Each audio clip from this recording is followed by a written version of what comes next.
ബംഗാളിലെ ബി.ജെ.പി. ഘടകവും ബംഗാൾ മുഖ്യമന്ത്രി മമതാ ബാനർജിയുടെ സർക്കാരും കാര്യമായി എടുത്തില്ലെങ്കിൽ ബംഗാളിൽ സംഭവിക്കാൻ പോകുന്നത് അടുത്തൊരു വർഗീയ ദുരന്തമാണ്. ബംഗാളിലെ ഒവൈസി എന്ന് പ്രഖ്യാപനം. ബംഗാളിലെ മുസ്ലിങ്ങളെ മമതാ ബാനർജിക്ക് കീഴിലുള്ള തൃണമൂലിലെ എല്ലാ മുസ്ലിം വോട്ടർമാരെയും ഒപ്പം കൂട്ടും, താനൊരു കിങ് മേക്കറാകും എന്നൊക്കെ പ്രഖ്യാപിച്ച് മുന്നോട്ട് പോകുന്ന ഹുമയൂൺ കബീർ എന്ന സസ്പെൻഡ് ചെയ്യപ്പെട്ട തൃണമൂൽ എം.എൽ.എ ബംഗാളിലെ ലഷ്കറിൻ്റെ പ്രതിനിധിയെന്ന് പറഞ്ഞാലും അത്ഭുതപ്പെടാനില്ല. കാരണം ചെയ്തികൾ അങ്ങനെയൊക്കെയാണ്. ബംഗ്ലാദേശിൻ്റെ കാശും വാങ്ങി ഇന്ത്യക്കെതിരെ തീവ്രവാദ ആഹ്വാനം നടത്തുന്ന ഹുമയൂൺ കബീറിൻ്റെ മുർഷിദാബാദിൽ പ്രഖ്യാപിച്ച ബാബറി മസ്ജിദ് തറക്കല്ലിടൽ നീക്കം മുളയിലെ നുള്ളിയത് ബംഗാൾ ഗവർണർ C.V. ആനന്ദ് ബോസിൻ്റെ സംയോജിതമായ ഇടപെടലുകളാണ്.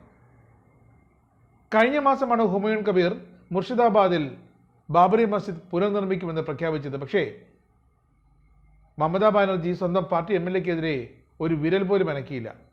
അപ്പോഴാണ് ബംഗാൾ ഗവർണർ C.V. ആനന്ദ് ബോസ് വടിയുമായി രംഗത്തെത്തിയത്.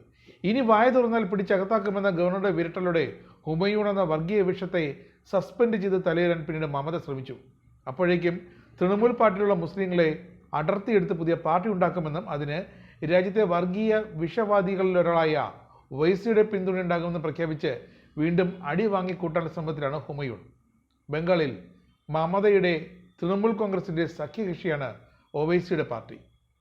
ബാബറി മസ്ജിദിന് തറക്കല്ലിടാനുള്ള പദ്ധതി ഉപേക്ഷിച്ചിനി തൃണമൂലിൻ്റെ മുസ്ലിം പിന്തുണ അടിത്തറ പിടിച്ചെടുക്കുന്നതിലൂടെ ശ്രദ്ധേയമായ പ്രകടനം കാഴ്ചവെക്കാനാണ് തൻ്റെ അടുത്ത പദ്ധതി എന്നാണ് കബീറിൻ്റെ പുതിയ പ്രഖ്യാപനം. മമതാ ബാനർജിയെ വെല്ലുവിളിച്ച് മുർഷിദാബാദിൽ ബാബറി മസ്ജിദ് നിർമ്മാണത്തിന് തറക്കല്ലിട്ടോടെ തൃണമൂൽ കോൺഗ്രസ് സസ്പെൻഡ് ചെയ്ത എം.എൽ.എ ഹുമയൂൺ കബീർ അങ്ങനെ ഈ മാസം അവസാനം പുതിയ പാർട്ടി രൂപീകരിക്കുമെന്നും ബംഗാൾ തെരഞ്ഞെടുപ്പിൽ ഓൾ ഇന്ത്യ മജ്ലിസ് ഇത്തേഹാദുൽ മുസ്ലിമീൻ മേധാവി അസദുദ്ദീൻ ഒവൈസിയുടെ പിന്തുണ തനിക്ക് വാഗ്ദാനം ലഭിച്ചിട്ടുണ്ടെന്നുമാണ് പ്രഖ്യാപിച്ചിരിക്കുന്നത്. നേരത്തെ പശ്ചിമ ബംഗാളിലെ 27% മുസ്ലിം വോട്ടുകളുടെ പ്രധാന ഭാഗം തൃണമൂൽ കോൺഗ്രസിനാണ് പോകുന്നതെന്ന് കബീർ തുറന്നു പറഞ്ഞിരുന്നു. മുസ്ലിങ്ങൾക്കായി പ്രവർത്തിക്കുന്ന ഒരു പുതിയ പാർട്ടി രൂപീകരിക്കുമെന്നും 135 സീറ്റുകളിൽ താൻ സ്ഥാനത്ത് നിർത്തുമെന്നാണ് കബീറിൻ്റെ അവകാശവാദം. എന്നാൽ ഒവൈസിയുടെ ഓൾ ഇന്ത്യ മജ്ലിസ് ഇത്തേഹാദുൽ മുസ്ലിമീൻ പാർട്ടിയോ തൃണമൂലോ ഒവൈസിയോ ഒന്നും കബീറിൻ്റെ പ്രസ്താവനയെക്കുറിച്ച് ഇതുവരെ പ്രതികരിച്ചിട്ടുമില്ല. അതേസമയം മുർഷിദാബാദിൽ ബാബറി മസ്ജിദിൻ്റെ പുതിയ മന്ദിരം കെട്ടുമെന്ന ഹുമയൂണിൻ്റെ പ്രഖ്യാപനത്തോട് രാജ്യത്തെ വിവിധ ബി.ജെ.പി. നേതാക്കളിൽ നിന്നും കടുത്ത പ്രതിഷേധവും വിമർശനവുമാണ് ഉയർന്നു വരുന്നത്.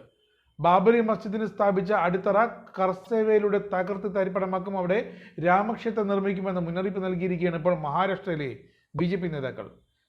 മുർഷിദാബാദിൽ ബാബറി മസ്ജിദിന് ഹുമയൂൺ സ്ഥാപിച്ച ആ താൽക്കാലിക അടിത്തറ ഉടൻ തന്നെ കർസേവയുടെ പിഴുതെറിയണമെന്ന് ബി.ജെ.പി. നേതാവ് മഹാരാഷ്ട്ര അമരാവതിയിൽ നിന്നുള്ള മുൻ എം.പിയുമായ നവനീത് റാണ പ്രഖ്യാപിച്ചു, ആഹ്വാനം ചെയ്തു.